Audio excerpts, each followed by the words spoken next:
Chaque fois que tu te défends, tu perds. Tu crois rétablir la vérité, mais tu ne fais que confirmer l'accusation. Plus tu expliques, plus tu sembles coupable. Dans les jeux de pouvoir, ce n'est pas la vérité qui compte, c'est la perception. Celui qui se justifie s'assoit déjà sur le banc des accusés. Machiavel l'avait compris. La défense n'est jamais une arme, c'est une soumission. Aujourd'hui, je vais te montrer pourquoi tu ne dois jamais te défendre. En 10 vérités brutales, tu découvriras comment transformer chaque attaque en levier, chaque critique en victoire. Prépare-toi, ta vision du pouvoir va changer. Imagine cette scène. Tu es en pleine réunion. Quelqu'un t'accuse d'avoir échoué dans une tâche. Ton premier réflexe? Te justifier. Tu expliques, tu argumentes, tu prouves que tu avais de bonnes raisons. Mais plus tu parles, plus tu sens que l'attention se détourne. Tes collègues ne t'écoutent plus. Ton supérieur fronce les sourcils. Tu crois défendre ton honneur, mais en réalité, tu l'abîmes. Pourquoi? Parce que la défense place toujours celui qui parle en position inférieure, tu acceptes, l'attaque. Tu reconnais implicitement qu'il y a quelque chose à prouver, et dans le théâtre du pouvoir, celui qui se défend perd déjà. Machiavel le savait. Celui qui répond joue avec les règles de son adversaire. Et dans ce jeu-là, il est déjà perdant. Comprends ceci. Quand tu te défends, tu cèdes le cadre à ton agresseur. Tu n'es plus le centre, tu deviens la cible. Tu ne contrôles plus la scène, tu subis le décor imposé. La vérité n'a aucune importance ici. Ce qui compte, c'est la perception. Et la perception, c'est simple. Celui qui se justifie est celui qui doute, celui qui tremble, celui qui perd. Alors que faire? Reste impassible. Laisse l'attaque flotter dans l'air, sans y répondre.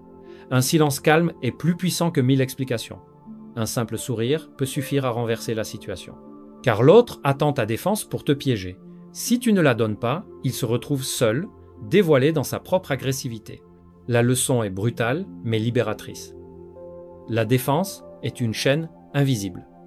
Brise-la, refuse-la. Ne cherche pas à laver ton image. Car dans le jeu du pouvoir, celui qui défend son honneur le perd déjà. Chaque attaque que tu reçois n'est pas une vérité sur toi. C'est un miroir qui reflète celui qui la lance. Pourtant, la plupart tombent dans le piège. Ils croient que la critique définit leur valeur. Ils s'agitent, ils protestent, ils se défendent, et pendant ce temps, celui qui critique gagne du terrain. Imagine, tu proposes une idée en réunion. Un collègue, avec un sourire ironique, lâche. Oui, enfin, on sait que tu aimes t'entendre parler. La salle rit timidement. Que fais-tu? La majorité réagirait. C'est pas vrai, je cherche seulement à contribuer, mais plus tu expliques, plus tu renforces l'étiquette qu'on vient de t'imposer. Tu crois la briser, mais tu la colles toi-même sur ton front. La vérité, c'est que cette critique parle plus de lui que de toi. Peut être qu'il est jaloux de ton assurance. Peut être qu'il veut détourner l'attention de sa propre faiblesse. Peut être qu'il teste simplement ta solidité. Machiavel disait « Les hommes jugent plus avec les yeux qu'avec l'esprit ». Autrement dit, ce qui compte, ce n'est pas la réalité, mais la perception. Et la perception appartient toujours à celui qui garde son calme. Alors comment réagir? Ne joue pas le jeu. Garde ton axe. Tu peux sourire légèrement et passer à autre chose. Tu peux répondre par une question qui déstabilise. Intéressant. Veux-tu développer? Tu peux même détourner la critique en silence, en imposant une présence qui rend l'autre ridicule. La critique est souvent une projection. Quand quelqu'un t'attaque, il parle de lui, de ses frustrations, de ses insécurités. En te défendant, tu donnes du poids à son jeu. En refusant, tu lui renvoies son vide en pleine figure. La clé, c'est de comprendre que la critique n'est jamais une vérité absolue. C'est un outil de pouvoir, utilisé pour t'affaiblir ou t'entraîner dans un duel émotionnel. Celui qui s'y laisse piéger tombe dans le rôle de la victime. Celui qui observe froidement prend le rôle du stratège. Souviens-toi, les critiques ne définissent pas qui tu es. Elles révèlent qui sont tes ennemis. Le silence n'est pas une absence, c'est une arme. Une arme que la majorité méprise, mais que les stratèges utilisent pour réduire leurs ennemis à néant. Pourquoi? Parce que dans un monde où tout le monde parle, celui qui se tait devient inquiétant. Imagine une attaque en public. Quelqu'un te ridiculise devant les autres, il attend ta réaction. Tout le monde tourne la tête vers toi, prêt à savourer ton embarras.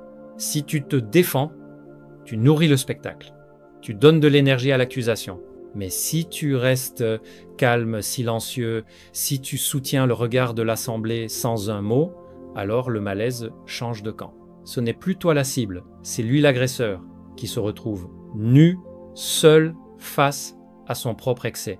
Machiavel savait que le silence était une forme de domination, parce que celui qui se tait ne s'abaisse pas au niveau de la dispute. Il garde son trône invisible, il oblige l'autre à s'épuiser. Le silence est comme un miroir. Il reflète la faiblesse de l'autre, son agitation, son besoin de reconnaissance.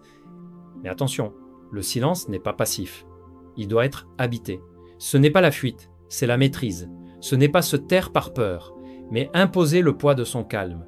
Un silence soutenu, accompagné d'un regard stable, peut faire trembler le plus arrogant. Car l'arrogance se nourrit du bruit. Prive-la de réponse et elle s'étouffe. Souviens-toi de cette règle. Plus tu réponds vite, plus tu es faible. Plus tu gardes le silence, plus tu montres que rien ne peut t'atteindre. Le silence est une forteresse que les attaques ne peuvent pénétrer. Et quand tu choisis enfin de parler, tes mots résonnent comme une vérité, parce qu'ils ont été précédés par le vide et que ce vide a fait grandir leur puissance. Voilà pourquoi, dans le jeu du pouvoir, le silence n'est pas une défense. C'est une victoire invisible. Et celui qui le maîtrise devient intouchable. Un homme se trahit toujours, non par ce qu'il cache, mais par ce qu'il répète sans cohérence. Ses gestes, ses paroles, ses promesses, tôt ou tard, tout cela se contredit. Et c'est là que réside ton avantage. Tu n'as pas besoin de te défendre. Tu dois simplement mettre en lumière ce que l'autre tente d'occulter, ses contradictions. Imagine une scène. Ton supérieur te critique publiquement pour ton retard. Mais ce même supérieur est connu pour arriver en retard à chaque réunion. Tu pourrais te défendre, expliquer les raisons de ton retard, mais ce serait une erreur. Tu passerais pour celui qui se justifie. Au lieu de ça, retourne la lumière vers lui. Une phrase calme, presque neutre. C'est vrai, comme il nous arrive parfois à tous. Ce simple rappel suffit à mettre son incohérence en évidence, sans colère, sans cri. Et dans l'esprit des autres, le doute change de cible. Ce n'est plus toi qu'on regarde, c'est lui. Machiavel l'avait compris. L'homme oublie plus vite la mort de son père que la perte de son patrimoine. Autrement dit, les hommes protègent leur image plus que tout.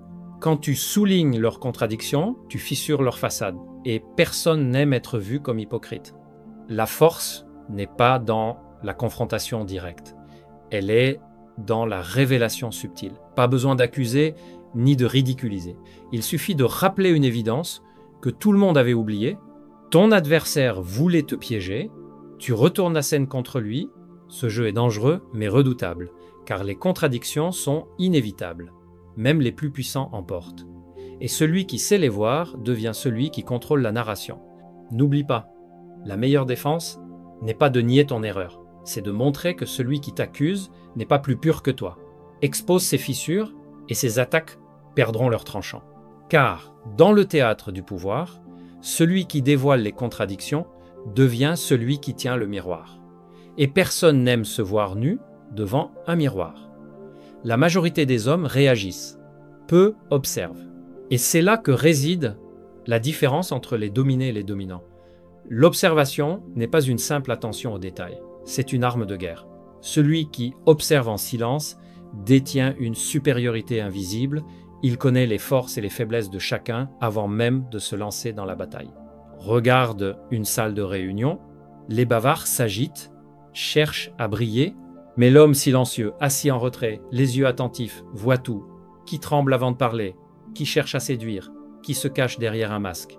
Il n'a rien dit, mais il a déjà compris les alliances, les tensions, les failles. Ce savoir est un trésor que les autres lui livrent gratuitement. Machiavel disait « L'homme qui voit naître le mal de loin l'éteint facilement. Celui qui attend de l'orage est consumé. » L'observation te permet d'agir avant les autres, d'anticiper les coups avant qu'ils ne frappent. Tu ne te défends pas, tu attaques là où ils s'y attendent pas. Mais l'observation demande de la discipline. Elle exige le silence intérieur, car beaucoup croient observer. Mais en réalité, ils jugent, ils réagissent, ils projettent leurs propres émotions. Le vrai observateur se vide de lui-même. Il devient un miroir. Il note chaque geste, chaque variation de ton, chaque soupir, et à travers ces détails, il lit les pensées cachées. Le pouvoir de l'observation, c'est la patience. c'est pas briller à chaque instant. C'est préparer l'instant où ta lumière écrasera tout. Tu n'as pas besoin de parler ni de convaincre. Tu laisses les autres se révéler par leurs excès et quand tu agis, tu frappes avec une précision que personne n'attendait. N'oublie jamais, la parole peut tromper, mais le corps trahit toujours. L'homme qui observe sans se défendre devient le seul à voir la vérité. Et dans un monde d'aveugles, celui qui voit est roi. Le véritable pouvoir ne réside pas dans les muscles ni dans les cris, mais dans l'esprit. Celui qui domine n'est pas forcément le plus fort, mais celui qui tient les rênes invisibles de la psychologie.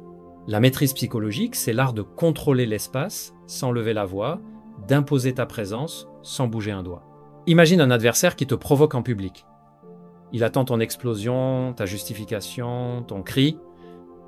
Si tu tombes dans le piège, tu deviens son jouet. Mais si tu restes froid, si ton regard demeure stable, si ta voix reste lente et posée, alors c'est lui qui se désintègre. Plus il s'agite, plus il montre son désespoir. Toi, tu gagnes, parce que tu gardes ton axe. Machiavel avait compris cette loi. Celui qui se maîtrise gouverne déjà les autres. La psychologie est contagieuse. Celui qui tremble transmet la peur. Celui qui garde son calme impose le respect. C'est une arme subtile mais redoutable. Tu ne changes pas seulement ta réaction, tu changes l'émotion de tout un groupe. La maîtrise psychologique repose sur 3 piliers.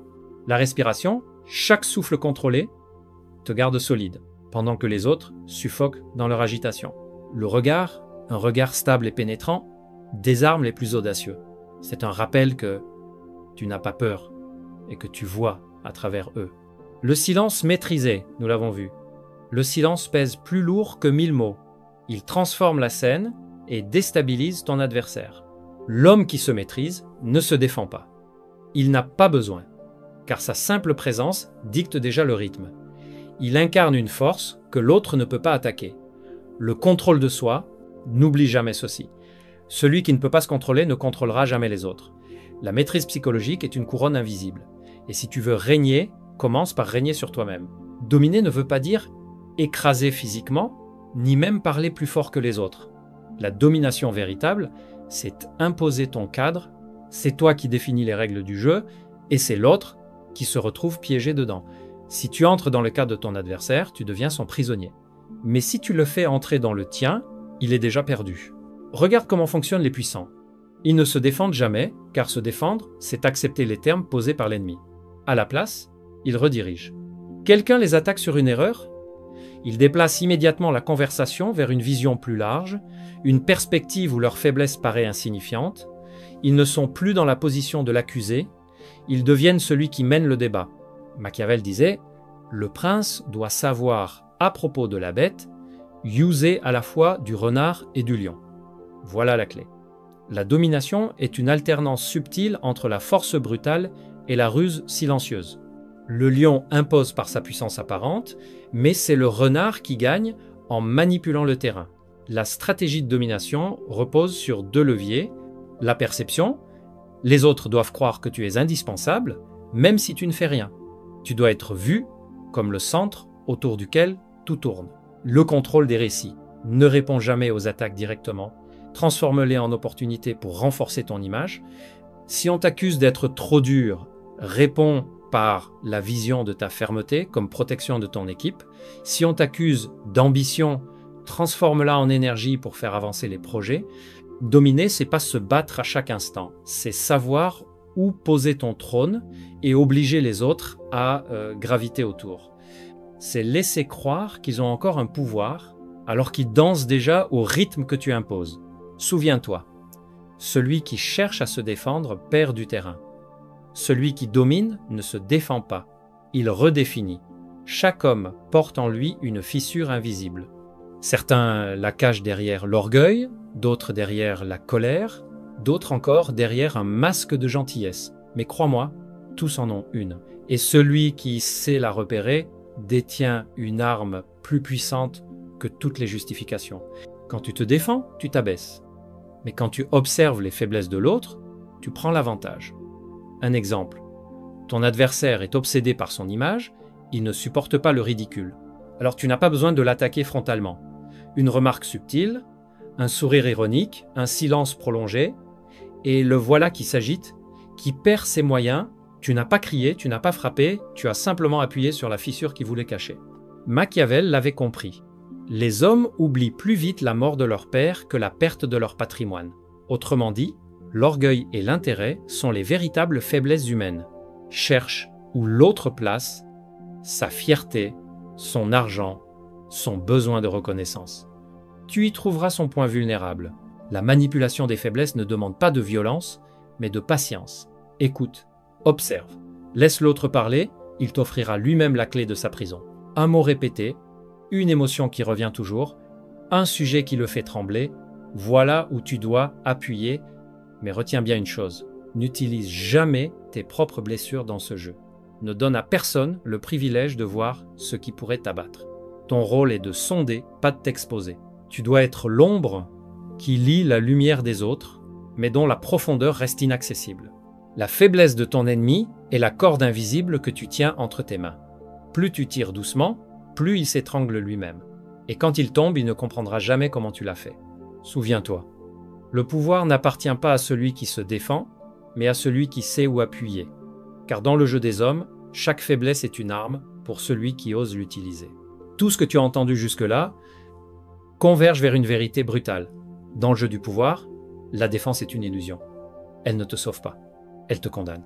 Plus tu te justifies, plus tu avoues ta faiblesse. Plus tu expliques, plus tu sembles coupable. Celui qui se défend, même avec sincérité, abdique déjà son trône. Comprends bien ceci, les attaques, les critiques, les humiliations, elles ne sont pas des fins en soi. Elles ne sont que des tests. On te provoque pour voir si tu as de la solidité. On t'attaque pour vérifier si tu plies. On t'accuse pour savoir si tu t'accroches au regard des autres. Et chaque fois que tu te défends, tu confirmes à tes ennemis qu'ils ont trouvé ta faille. Machiavel disait « Les hommes oublient plus vite l'assassin de leur père que celui qui les prive de leur héritage. » Qu'est-ce que cela signifie? Que le pouvoir ne se perd jamais par la vérité, mais par la perception et le contrôle. On ne se souvient pas de ce que tu expliques, on se souvient de ce que tu imposes. Voilà pourquoi tu dois apprendre à incarner la force silencieuse. Ne cherche pas à convaincre, ne cherche pas à plaire, ne cherche pas à rectifier l'opinion des foules. Montre par ton calme que rien ne peut t'atteindre. Laisse-les parler, laisse-les crier, laisse-les projeter leurs mensonges. Plus ils s'agitent, plus tu deviens immobile, impénétrable, redoutable. Et voici la leçon ultime. Celui qui se défend meurt 2 fois, mais celui qui ne se défend jamais devient immortel. Immortel dans la mémoire des hommes, car il reste l'image de la solidité. Immortel dans le jeu du pouvoir, car rien ne le lie, rien ne le réduit. Tu veux renverser le pouvoir rapidement, alors refuse le rôle de l'accusé. Deviens le juge silencieux. Transforme chaque attaque en miroir, chaque critique en tremplin, chaque humiliation en preuve de ta grandeur. Le monde n'appartient pas à ceux qui parlent, mais à ceux qui imposent leur silence comme une loi. Souviens-toi de ceci et grave-le dans ton esprit. Ne te défends jamais. Observe, maîtrise, anticipe et domine.